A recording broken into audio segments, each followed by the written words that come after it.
நிர்மலா, காதல் என்றால் என்ன? நாமே பார்த்து ஆசை ஆசையாய் ஒரு கற்பனை கோட்டையை உருவாக்குவதுதானே. ஒரு கோட்டை சரியாக அமையவில்லை என்றால் அதை கலைத்துவிட்டு வேறொரு சாம்ராஜ்யத்தை உருவாக்கி கொள்ள வேண்டியதுதானே. மேலும் இந்த நட்பை பற்றி சாதாரணமாக நினைத்து விடாதே. சொல்ல போனால் காதலை விட நட்பு உயர்ந்ததுதான். எப்படி தெரியுமா? அவன் நிறுத்திவிட்டு அவள் முகக்குறிப்பை பார்க்க, நீங்களே சொல்லுங்கள் என்றாள் அவள் வந்த எரிச்சலை மறைத்தவாறு. அதாவது நிர்மலா, காதல் என்பது கல்யாணத்தில் நெருங்கி உடலால் இணைவது. இன்னும் சுருக்கமாய் சொன்னால் உடல் ரீதியாய் இணைவதுதான் காதல். ஆனால் நட்பு அப்படியல்ல. ஒருவரை ஒருவர் மனதால் நன்றாக புரிந்து உருவாகுவது, அதாவது மன ரீதியாய் ஒருவரை ஒருவர் நெருங்குவது, இணைவது நட்பு. இப்படி மன ரீதியாய் புரிந்து கொண்டு இருவருக்கும் இடையே ஏற்படும் நட்பு ஆழமானதாய் நீண்ட காலம் நிலைத்து நிற்கும்படியாக இருக்கும். இந்த காதல், கல்யாணம் எல்லாம் குழந்தை குட்டி வந்த பிறகு கொஞ்ச நாளில் சலித்து போகும். ஆனால் எவ்வளவு நாளானாலும் நெருக்கமாகி மேலும் மேலும் பாசமாக இருக்க ஆரம்பிப்பது இந்த நட்பில்தான். மகேந்திரன் பேசி முடிக்க, ஐயோ இந்த நட்பு புராணம் போதும், வேறு ஏதாவது பேசுங்கள். அவள் தாங்க முடியாதவள் போல் காதை பொத்தி கொண்டாள். அவன் சிரித்தபடி அவள் பக்கம் வந்தவன் தனது கரங்களை வளைத்து மென்மையாய் அவளது தோள்களை பற்றி கொண்டான். திடீரென கரங்களால் வளைத்த அவனது ஸ்பரிசத்தில் திக்குமுக்காடி அவள் திகைக்க அவன் சிரிப்பை பெரிதாக்கினான். என்ன பார்க்கிறாய்? உனக்கு நன்றாக புரியும்படி சொல்ல வேண்டுமானால் இது கூட நட்புதான். இந்த தோள் அணைப்பும் நட்பின் ஒரு பரிணாமம்தான் என்றபடி அவள் கைகளோடு உரிமையாய் கோர்த்து விரல்களை தூக்கி பிடித்து காட்டினான். பார், இதில் இப்படி செய்வதில் எந்தவித தப்பான எண்ணமும் இல்லை. நான் இருக்கிறேன், உனக்கு என்ன உதவிகள் உனக்கு செய்யவும் காத்திருக்கிறேன் என்பதை உணர்த்துவது போலதான் இந்த பிணைப்பு, பிடிப்பு. சொல்லியபடி விரல்களையும் தோள் அணைப்பையும் விடுவித்தான். கைகளை கட்டியபடி அவளையே உற்று பார்த்தான். நிர்மலா, நான் சொல்ல வந்தது புரிந்ததா என்றான். ஓரளவு புரிகிறது என்றாள் அவள் லேசான தலையசைப்புடன். ஓரளவு என்ன? முழுவதுமாகவே நீ புரிந்து கொள்ளலாம் நிர்மலா. அதாவது நீ என் மீது காதல் வயப்பட்டு அது நிறைவேறாமல் போய்விட்டதே என கொஞ்சமும் வருந்த வேண்டாம். நான் நண்பன் என்கிற முறையில் எப்போதும் உன்னிடம் நட்புடன் அன்பு காட்டி உறுதுணையா இருப்பேன். அதனால் நீ என்னிடம் நீ விரும்பிய, நீ எதிர்பார்த்த அன்பு எப்போதும் உனக்கு நல்ல நண்பன் என்கிற முறையில் கிடைத்து கொண்டே இருக்கும். அது போதும் தானே உனக்கு? பொட்டில் அடித்த மாதிரி மகேந்திரன் கூறி தனது உரையை முடித்தான். அதற்கு மேலும் அவன் முன் முகத்தை உம்மன விரக்தி நிலையில் அவளால் வைக்க முடியவில்லை. அவன் கடைசியாய் சொன்ன வார்த்தைகளில் மனதின் இறுக்கம் தளர்ந்து லகுவானது போல உணர்ந்தவன் தன்னை மறந்தவளாய் கலகலவன நகைத்து பெரியதாகவே தலையாட்டினாள். 2-3 நாள் தீவிர யோசனைக்கு பின் நிர்மலா ஓரளவு தெளிந்து விட்டாள். தெளிந்து விட்டால் என்ன, தெளிந்துதான் ஆக வேண்டிய கட்டாயம். இதற்கு ஐஸ் குச்சிக்கு அடம்பிடிக்கும் சிறுமி போல மகேந்திரன் தான் வேண்டும் என அடம்பிடிக்கவா முடியும்? தன் ஆசைகளை எல்லாம் சுருட்டி மூட்டையாய் கட்டி ஆழ்கடலில் தொப்பன போடுவது போல மனதின் அடித்தளத்தில் வெளிவராத வகையில் வீசினாள். நான் அத்தை பெண் ரிஷியை மணந்து கொள்ள இருக்கிறேன் என மகேந்திரன் தெள்ள தெளிவாய் கூறிவிட்ட பிறகும் இனமும் கூமுட்டை போல அவனே நினைத்து கொண்டிருக்க முடியுமா? ஒரு வண்டி ஸ்னோ கிரீம்களை, விதவிதமான பர்ஃபியூம் சமாச்சாரங்களை தடவிக்கொண்டு, காதில் ஊஞ்சலாடும் சாவிகள், கழுத்தில் பட்டர்ஃபிளை நெக் தொங்கட்டான், half jeans pant, low cut T-shirt என சேட்கே சிங்காரிப்புடன் ரிஷிவந்தி வந்து நின்ற போது பவ்யமாய் கைகூப்பி பெரிதாய் சிரித்து வரவேற்றாள். ரிஷிவந்தி அலட்டலான பேச்சு, பகட்டான அவள் போக்கு எல்லாம் இவள் எப்படி மகேந்திரனுடன் ஒத்து போவாள்? எதை வைத்து மகேந்திரன் இவளை செலக்ட் செய்தான் என்ற கேள்வியை அவளுக்குள் எழுப்பி விடை தெரியாமல் திகைக்க வைத்தது. ரிஷிவந்தி மகேந்திரனை பார்த்ததும் ஹாய் என உற்சாகமாய் கூவியபடி மகேந்திரன் பக்கம் போய் அவன் தோளோடு பிடித்து ஒரு ஆங்கில பாணி அணைப்பு செய்து விடுவித்த போது நிர்மலாவின் படபடக்கும் கண்களில் எரிச்சல் தான் பரவியது. போதாக்குறைக்கு மகேந்திரனின் பெயரை சுருக்கி மகியன நொடிக்கொரு தரம் கூப்பிட்டு கொஞ்சி கொண்டிருந்தாள். இதில் மகேந்திரன் வேறு அவள் பக்கம் கூட்டி வந்து முறைப்படி அறிமுகப்படுத்தவும் மீண்டும் ஒரு முறை நமஸ்கரிப்பு செய்தாள். ரிஷிவந்தி பதிலுக்கு அலட்டலாய் தலையை ஒரு வெட்டு வெட்டினாள். நீதான் அந்த மாடல் பெண்ணா? மகியின் விளம்பரங்களில் பார்த்தேன். பரவாயில்லை, நன்றாக தான் இருக்கிறாய் என ஒரு சர்டிபிகேட் வேறு கொடுத்து நிர்மலாவின் எரிச்சலை மேலும் அதிகப்படுத்தினாள். நிர்மலாவும் ரிஷிவந்தியும் கவனிப்பதை விட மகேந்திரனே கவனித்துக் கொண்டிருந்தாள். அவன் முகக்குறிப்பை, ரிஷியுடன் அவன் பேசி பழகும் பாவனையை உன்னிப்பாய் நோட்டமிட்டாள். அவன் எந்தவித பரபரப்போ பரவசமோ கொள்ளாமல் சாதாரணமாகவே அவளை எதிர்கொண்டது அவளை ஆச்சரியப்படுத்தியது. ரிஷிவந்திதான் நொடிக்கொரு தரம் அவனை கூப்பிட்டு கொண்டிருந்தாளே தவிர அவன் எந்த ஒரு சலனமும் இல்லாமல் இயல்பாகவே அவளிடம் பேசினான். வா மகி, ரெஸ்டாரண்ட் போவோம், வெளியே வா என அவள் ரிஷி அழைத்த போது இழுத்த போதும் நிறைய வேலை இருக்கிறது ரிஷி, இன்னொரு நாள் நாம் போவோம் என நாசுக்காய் சொல்லி அவன் பிடிவாதமாய் மறுத்தது அவள் திகைப்பை பன்மடங்கு ஆக்கியது. ஏனெனில் அன்று வேலையெல்லாம் முடிந்து மகேந்திரன் ஃப்ரீயாக தான் இருந்தான். பின் ஏன் ஆசையாய் கூப்பிடும் ரிஷியிடம் பொய் சொல்ல வேண்டும் என திகைத்தாள் நிர்மலா. மறுவாரம் நிர்மலா ரிஷி மனதில் என்னதான் என்னை பற்றி நினைத்துக் கொண்டிருக்கிறாள் என்பதை தெரிய வேண்டும். ஒருவேளை அவள் மனதில் கல்யாணம் பற்றிய விருப்பம் துளியும் இல்லை என்றால் நானும் என் எண்ணத்தை மாற்ற வேண்டியிருக்கும். அதனாலே சொல்கிறேன் என்ற போது அவளது ஆச்சரியம் பன்மடங்காகியது. அப்படியானால் ரிஷிக்கு விருப்பம் இல்லை என்றால் கல்யாணம் நின்று விடுமா? அவள் கேட்டதற்கு பலமாய் தலையசைத்தான் அவன். அதனாலேயே நிர்மலா மறுபேதும் சொல்லாமல் மறுநாளே போய் ரிஷியை சந்தித்தாள். ஆனால் ரிஷியுடன் பேசியதில் அவளுக்கு அதிர்ச்சியே ஏற்பட்டது. எல்லாவற்றுக்கும் மேல் அவள் சரியான கல்லொளி மங்கினியாய் இருந்தாள் என்றுதான் சொல்ல வேண்டும். மகேந்திரனை தவிர வேறு விஷயங்கள் அவ்வளவையும் வரிசைப்படுத்தி பேசிக் கொண்டிருந்தாள் அவள். அவளாக விஷயத்துக்கு வருவாள், பேசலாம் என்று பார்த்தால் அவள் வருகிற மாதிரி தெரியவில்லை. கடைசியில் வேறு வழி இல்லாமல் நிர்மலாவை விஷயத்தை போட்டு உடைக்க வேண்டியதாயிற்று. மகேந்திரனை பற்றி என்ன நினைக்கிறீர்கள் என விஷயத்துக்கு வரும் வகையில் பேச்சை ஆரம்பித்தாள் நிர்மலா. சொல்லுங்கள் ரிஷி, உங்களுக்கும் மகேந்திரனுக்கும் திருமணம் செய்ய ஏற்பாடுகள் நடக்கிறது. உங்களுக்கு திருமணத்தில் முழு சம்மதம் தானே? கேட்டபடி ஆவலாய் அவள் முகக்குறிப்பை பார்க்க ஆரம்பிக்க நிர்மலாவுக்கு திகைப்பே மிஞ்சியது. அதற்கு முதட்டை சுளித்தபடி முகத்தை சிலுப்பினாள் ரிஷி. இதில் நான் என்ன சொல்ல, அபிப்பிராயப்பட என்ன இருக்கிறது? பெரியவர்களாய் பார்த்து பேசி முடித்தார்கள், ஏற்பாடும் செய்கிறார்கள். நானும் தலையாட்டி விட்டேன். அப்படியானால் அதில் உங்களுக்கு சம்மதம் தானே? சம்மதம் இல்லை என்றால் விட்டுவிடவா போகிறார்கள்? அதற்கும் இப்படி எதிர்கேள்வி கேட்டாள் ரிஷி. ஒரு வழியாய் ரிஷிவந்தி பேசிவிட்டு சென்றதும் இதையே கேள்வியாய் கேட்டாள் நிர்மலா. மகேந்திரன் தோள்களை குலுக்கியபடி அவளை பார்த்தான். அது வேறொன்றுமில்லை, அதற்கு இன்னொரு உண்மையான காரணமும் இருக்கிறது. சொன்னால் உனக்கு ஆச்சரியமாக இருக்கும் என்றான் மகேந்திரன். அவள் வியக்க அவன் அழகாய் புன்னகைத்தான். நிர்மலா, ரிஷி மீது எனக்கு எப்போதும் ஒருவித பிடிப்போ ஈர்ப்போ ஏற்பட்டதில்லை. சூழ்நிலை காரணமாக சொந்தங்களான அத்தை மாமா உறவினர்கள் என எல்லோரும் நெருங்கிய பந்தங்களாக வேண்டும் என்றே அத்தையின் சொல்லுக்கு கட்டுப்பட்டு கல்யாணத்திற்கு சம்மதித்தேன். நிர்மலாவுக்கு அவன் சொன்ன பதில் திகைப்பை உண்டு பண்ண விழிகள் விரிய அவனை பார்த்தாள். அப்படியானால் இந்த திருமணத்தில் உங்களுக்கு சம்மதம் இல்லையா சார்? அதற்கு பலமாய் மறுத்து தலையசைத்தான் மகேந்திரன். அட, விருப்பம் இல்லாமலா? விருப்பம் இருக்க போய்தான் ஒத்துக்கொண்டு சம்மதிக்கவும் செய்தேன். இதில் ஒரு முக்கியமான விஷயமும் இருக்கிறது. என்ன? இந்த கல்யாணம் மூலம் ரிஷி எனக்கு மனைவியார் வரும் சந்தோஷத்தை விட உற்றார் உறவினர் என சொந்த பந்தங்கள் திரும்பவும் எனக்கு கிடைக்கும் சந்தோஷம்தான் என்னுள் பெரும் மகிழ்ச்சியை உண்டு பண்ணுகிறது. சிறு வயதிலேயே பெற்றோர்களை இழந்த சூழ்நிலையில் வளர்ந்து எனக்கு இந்த சொந்தங்களின் மூலம் கிடைக்கும் அன்பும் அரவணைப்பும் பேரின்பமாய் தெரிகிறது. அதனாலேயே அத்தை கேட்டதும் எந்தவித மறுப்பும் சொல்லாமல் ரிஷிவந்தியை மணக்க சம்மதம் சொல்லிவிட்டேன். அன்று இரவு நிர்மலா தூக்கம் வராமல் தான் தவித்தாள். மகேந்திரனின் நடவடிக்கைகளால் அவள் ரொம்பவும் குழப்பமுற்றிருந்தாள். ரிஷியை கட்டிக்கொள்ளப் போகிறேன் என்கிறான், ஆனால் அவள் மீது ஈடுபாடு இல்லை என்கிறான். அதே போல் ரிஷிக்கும் அவன் மீது அன்பில்லை, கல்யாணத்தில் அவ்வளவு விருப்பமில்லை என்றெல்லாம் தெரிகிறது. பின் எதற்காக இந்த கல்யாண பேச்சு? சொந்த பந்தம் கிடைக்கிறதென்று விருப்பமில்லாமல் ரிஷியை கட்டிக்கொள்ளும் அளவுக்கு மகேந்திரன் எப்படி மாறினான்? தெளிவாய் பேசி தீர்க்கமாய் முடிவெடுக்கிறவன் இந்த விஷயத்தில் எப்படி சம்மதித்தான்? 5-6 இன்விடேஷன் டிசைன்களை அவள் முன்பு பரப்பி, நிர்மலா, உனக்கு பிடித்த டிசைன் ஒன்றை தேர்ந்தெடுத்து கொடு என்றான் மகேந்திரன். அவளுக்கு புரிந்தாலும் புரியாதது போல கேட்டாள். எதற்கு சார்? மறந்து விட்டாயா? எனக்கும் ரிஷிக்கும் கல்யாணம் நடக்க இருக்கிறதல்லவா? இந்த வாரம் ஜோதிடரை வைத்து முகூர்த்த தேதியை குறித்துவிட்டு பத்திரிகை அடிக்க வேண்டியதுதான். அதுதான் இன்விடேஷனை செலக்ட் செய்ய போகிறேன். நீதான் உதவ வேண்டும். அவள் முகம் கூம்பி போனதை அவன் கவனித்து விடக்கூடாது என சட்டென குனிந்தபடியே அவன் கொடுத்த டிசைன்களை புரட்டினாள். ஆரஞ்சு, பச்சை, நீலம் என எல்லாமே கண்ணை பறிக்கும் வண்ணங்களில் மிளிர மனம் இல்லாமல் அதையே வெறித்தாள். என்ன நிர்மலா, பார்த்து கொண்டிருக்கிறாய்? ஒன்றை தேர்ந்தெடு என அவனது குரல் உலுக்கவும் டக்கன கையில் கிடைத்த பச்சை வண்ண டிசைனை கொடுத்தாள். இது நன்றாக இருக்கிறது. அவள் சொல்லி முடிக்கும் முன் அவனுக்கும் உற்சாகமாய் குரல் கொடுத்தான். கரெக்ட் நிர்மலா, நானும் இந்த பச்சை வண்ணத்தை தான் மனதில் வைத்திருந்தேன். அதையே நீயும் சொல்லிவிட்டாய்.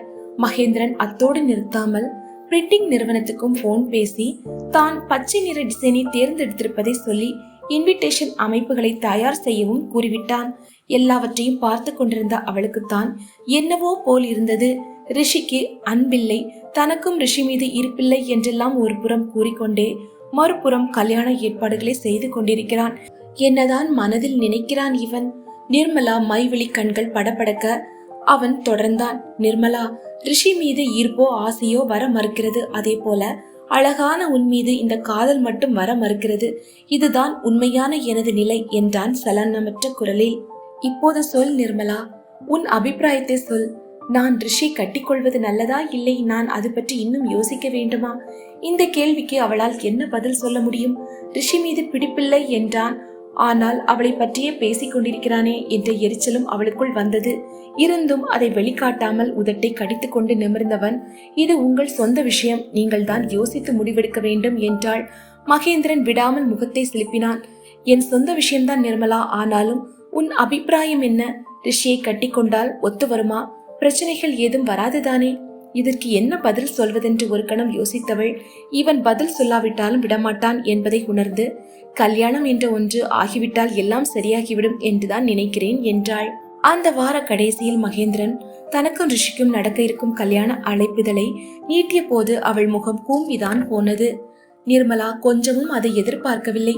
மகேந்திரன் வெட்ஸ் ரிஷி, மின்னும் எழுத்துக்கள் பளிச்சிட கல்யாண இன்விடேஷன். நம்ப முடியாமல் கண்களை அகல விரித்து படித்து பார்த்தாள். கல்யாண பத்திரிகை தான். மகேந்திரனுக்கும் ரிஷிக்கும் கல்யாணம், அதுவும் அடுத்த வாரம் முதல் திங்கட்கிழமை. புரியாமல் விழித்துக் கொண்டிருந்தவளின் பக்கம் வந்து நிதானமாய் சொல்லிக் கொண்டிருந்தான் மகேந்திரன். இன்னும் ஏன் தள்ளி போடுகிறாய் என அத்தை வீட்டில் ஒரு ஐயரை வரவழைத்து நெருக்கி விட்டார்கள். நாளும் குறித்து விட்டார்கள். வேறு வழி இல்லாமல் நானும் சம்மதிக்க வேண்டியதாய் போயிற்று. நிர்மலா, கல்யாணம் நெருங்குகிறது. நமது கிளைண்டுகளின் ஆர்டர்களை சீக்கிரம் முடித்தாக வேண்டும். அப்புறம் முக்கியமாய் இன்னொரு விஷயம் என அவன் இழுத்த போது எரிச்சலை அடக்கிக் கொண்டு நிமிர்ந்தாள். என்ன சார்? எனக்கு சொல்லிக் கொள்ளும்படி தோழன் யாரும் இல்லை. நீதான் மாப்பிள்ளை தோழனாய் உடனிருந்து எல்லாவற்றையும் கவனித்துக் கொள்ள வேண்டும். நாள் நெருங்க நெருங்க மகேந்திரனிடம் பரபரப்பு தொற்றிக் கொண்டதை கவனித்தாள். இதைதான் கல்யாண கலை என்கிறார்களோ என வியந்தவள் கூடவே தினம் தினம் தானும் பதட்டமாகி கொண்டிருப்பதை உணர்ந்தாள்.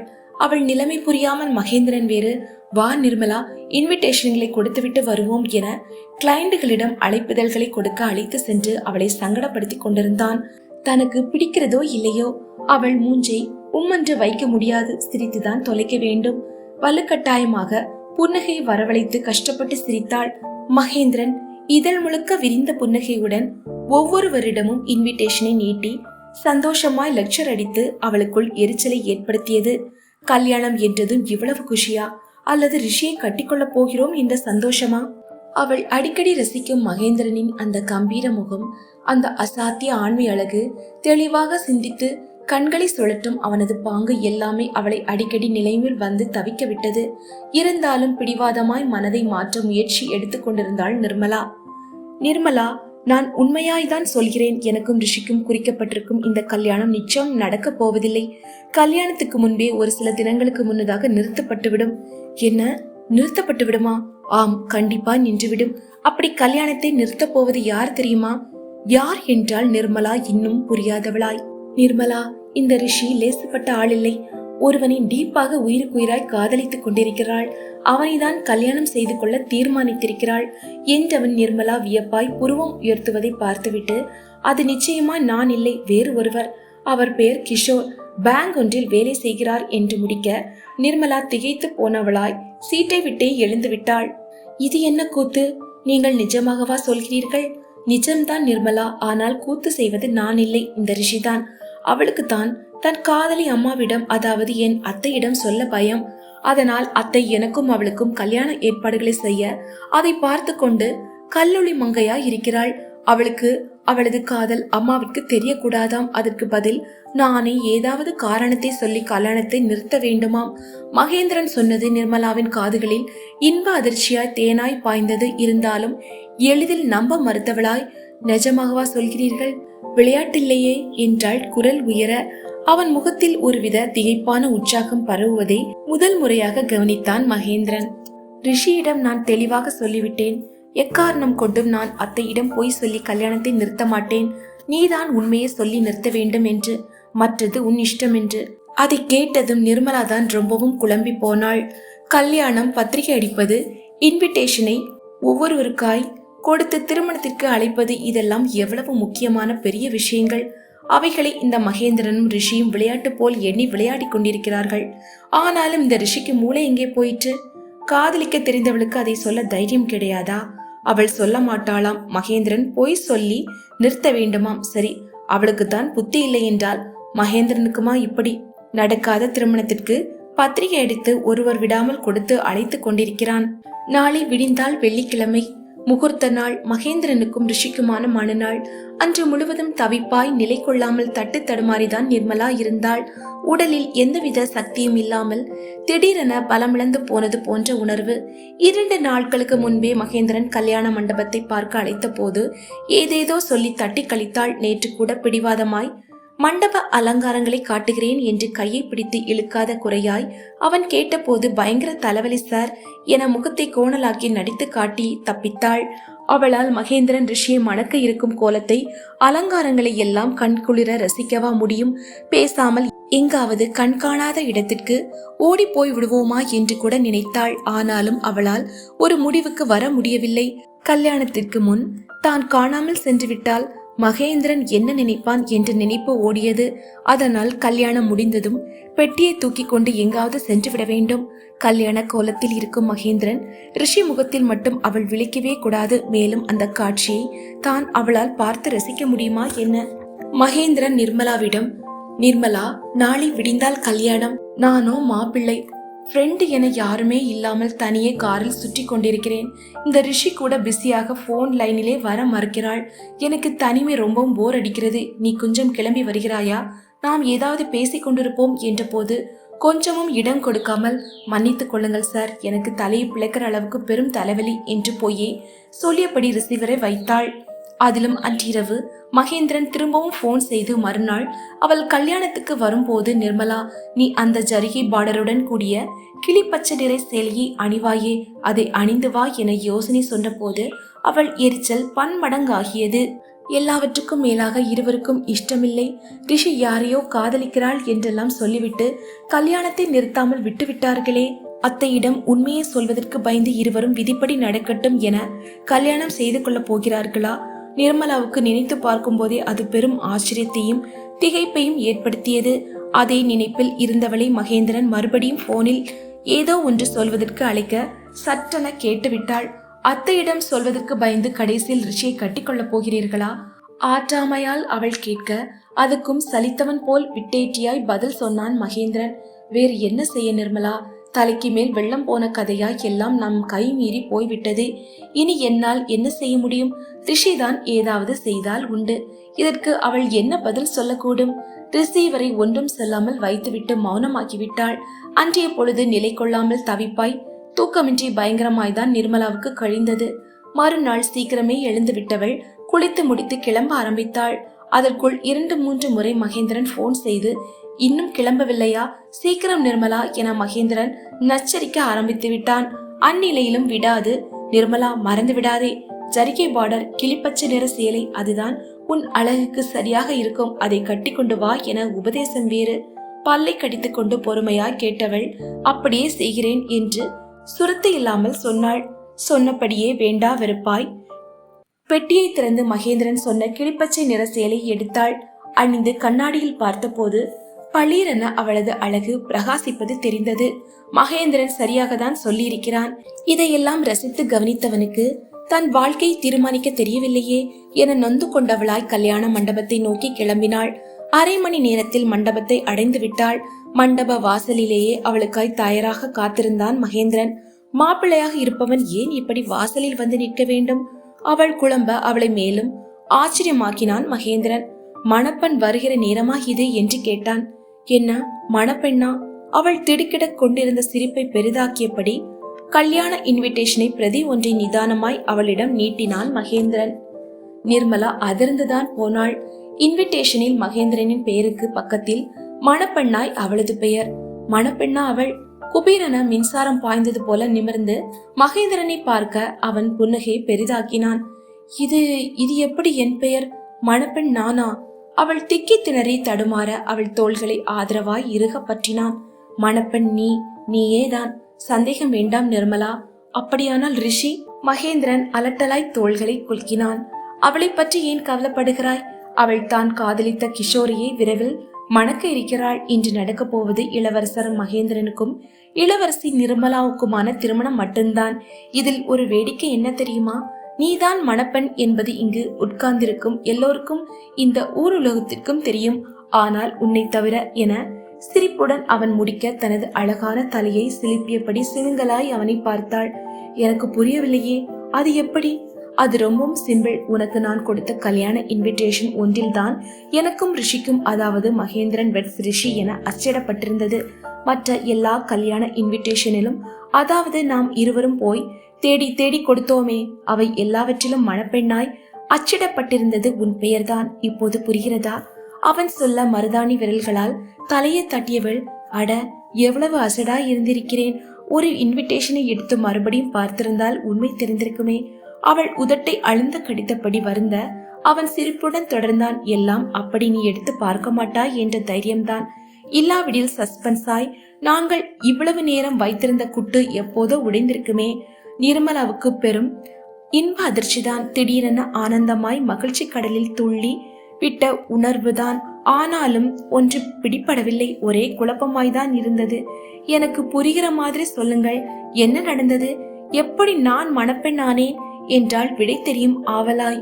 மகேந்திரன் அவள் கைகளை இறுக பற்றியவன், சொல்கிறேன், ஆனால் இங்கல்ல, வா தனி அறைக்கு போவோம் என்றபடி அவளை இழுத்துக்கொண்டு எதிரே இருந்த அறை ஒன்றுக்கு கூட்டி போனான்.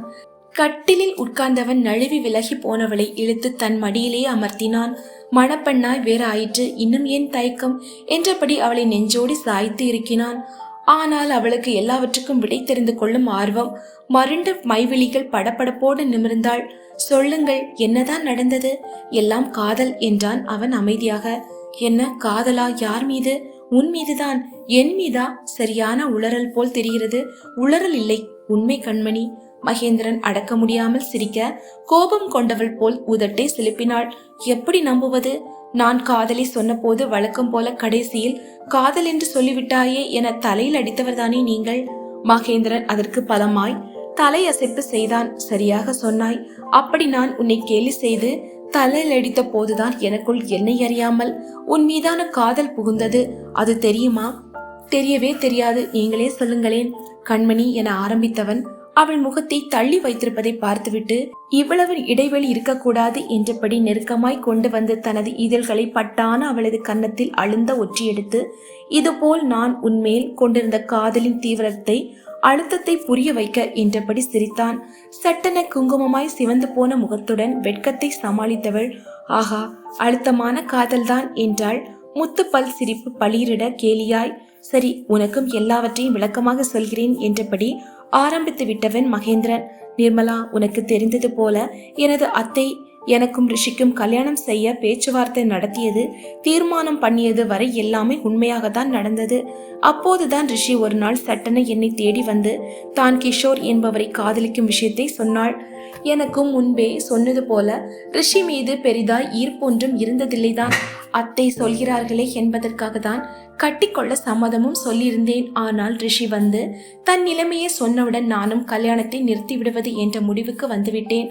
அந்நேரம் பார்த்துதான் நீ உன் காதலை சொல்லி மலர் அம்புகளை ஏவி விட்டாய். அவன் நிறுத்த மலர் அம்புகள் மன்மதனை வீழ்த்தியதாக்கும் என்றபடி அடக்க முடியாமல் சிரிப்பொன்றை உதறவிட்டாள் அவள். மகேந்திரனோ சீரியஸாக அவளை பார்த்தவாறு, இல்லை நிர்மலா, உன்னை பார்த்த முதல் சந்திப்பில் இருந்து மனதில் ஒரு சலனம், இனம் புரியாத முடிச்சொன்று விழுந்துவிட்டது. ஆனாலும் அந்நேரம் ரிஷியுடன் திருமணம் பற்றிய பேச்சு ஓடிக்கொண்டிருந்ததால் அந்த சலனங்களை மனதிலே ஆழமாய் புதைத்துவிட்டு நடமாடினேன். ஆனால் சொல்லுங்கள், நீங்கள் ரிஷி நிலைமையே சொன்னதும் நீ மனம் திறந்து உன் காதலை தெரிவித்ததும் என் நிலையை அடியோடு மாறிற்று. மனதில் ஆழமாய் புதைத்து வைத்திருந்த உணர்வுகள், ஆசைகள் மறுபடியும் எழுந்து உன் மீதான காதல் மயக்கத்தை ஆரம்பித்து வைத்தது. அப்படியா? உருவம் உயர்த்தி கண்களால் வியப்பாய் பார்த்தவள், அப்படி மயக்க காதலை ஆரம்பித்தவர் நான் காதலை வெளிப்படையாக சொன்ன போது முகத்தில் அடித்தாற்போல் மறுத்தது ஏனோ என்றாள் பரிகாசமாய். ஓ, அதை சொல்கிறாயா என்றவன், முதலில் அப்படி சொன்னதற்கு சாரி கேட்டுக்கொள்ளட்டுமா என திரும்பவும் அவளை மென்மையாய் அணைத்து பிடித்தவன், நான் அப்படி சொன்னது போய்தான், அதற்கும் பலமாய் ஒரு காரணம் இருக்கிறது என்றான். என்ன அது? வேறு என்ன, அதுவரை ரிஷியை கட்டிக்கொள்ளப் போவதாய் மனதுக்கு சொல்லிவிட்டு சட்டன மனதை மாற்றி, எனக்கு உன் மீது காதல் வந்துவிட்டது, உன் காதலை ஏற்றுக்கொள்கிறேன் என எப்படி உடனே சொல்ல முடியும்? அதற்கு ஒரு நேரம், ஒரு கால அவகாசம் தேவையில்லையா? அதனால் தான் விஷயத்தை தள்ளி போட்டேன். துணிந்து ஒரு பொய்யை சொன்னேன். மேலும் சொல்ல வந்ததை எல்லாம் சொல்லிவிடுங்கள். என் பக்கத்திலே இருக்கிறாய், என் மீது காதல் வேறு கொண்டிருக்கிறாய். அதனால் என் கையை மீறி ஒன்றும் நடக்காது என்ற தைரியத்தில் எப்போது வேண்டுமானாலும் என் காதலை சொல்லி உன்னை இப்படி வளைத்துக் கொள்ளலாம் என முடிவு பண்ணினேன். சிரிப்புடன் சொல்லியபடி அத்தோடு நில்லாமல் அவளது கொடியான சிறு இடையை வளைத்து அனைத்தும் காட்டினான். ஆஹா, அவ்வளவு லேசாய் இளக்காரமாய் நான் போய்விட்டேனா? எனக்கு போய் கோபம் வந்தவளா சினிங்கியவள். சரி, அதை விடுங்கள். அப்படியானால் ஆரம்பத்திலிருந்தே என்னை காதலித்தீர்களா என்றாள், விழிகள் படபடக்கும் ஆச்சரியத்துடன். அவன் அணைப்பை வேண்டுமென்றே இறுக்கி பிடித்தவன். அதில் இன்னும் சந்தேகம் வேறா என்றவன் தொடர்ந்து, உன் திருப்திக்காக அதை விவரமாகவே சொல்கிறேன் நிர்மலா. உன் காதலை சொல்லி எனக்காக ஏங்கியது தெரிந்ததுமே எனக்கு காதல் குபு குபுவன ஸ்டார்ட் ஆயிற்று. தினம் தினம் உன்னை பார்க்க பார்க்க அது மலர்ந்தது. செடியாகி மரமாகி அசைக்க முடியாத ஆலமரமாகி மனதில் பதிந்து போயிற்று என்று அவன் பெருமூச்சுடன் முடித்தான். அவளுக்கு இன்னும் குழப்பம் விலகிய பாடில்லை. உங்கள் காதல் கதை புரிந்து போயிற்று. அத்தை விஷயம் என்னாயிற்று? அவர்களுக்கு இதெல்லாம் தெரியுமா என்றாள் ஆவலாய். மகேந்திரன் பலமாய் தலையாட்டினான். நன்றாய் தெரியும். நீ நினைப்பது போல் ரிஷியும் நானும் விஷயத்தை அத்தையிடம் சொல்ல தயங்கவில்லை. அதிலும் ரிஷி பார்வையாலேயே நான் உன்மேல் வைத்திருக்கும் காதலை கண்டுபிடித்தவள். அத்தையிடம் இழுத்து சென்று விட்டாள். ஆளுக்கொருவரை மனதிற்கு பிடித்தவரை விரும்புகிறோம், நீங்கள் தான் கோபப்படாமல் புரிந்து கொள்ள வேண்டும் என்றெல்லாம் டயலாக் எடுத்துவிட அத்தையும் வேறு வழி இல்லாத சம்மதத்தை சொல்லிவிட வேண்டியதாயிற்று. அவன் முடிக்க அவள் பெரும் சலிப்புடன் நெற்றியில் கை வைத்துக் கொண்டாள். ஆமாம், இந்த மன்மத மகேந்திர வீச்சில் என்றோ விழுந்தவள் தானே என்றபடி அவன் மார்பில் அப்படியே ஒட்டி கொள்ள அவளை அப்படியே தன்னோடு இறுக்கி அவளது செவ்விதழில் மென்மையாய் முத்தமிட்டான் அவன். குங்குமமாய் சிவந்த முகத்துடன் வெட்கம் படர கண்களை மூடிக்கொண்டாள் அவனது அன்பு காதல் மனைவி நிர்மலா.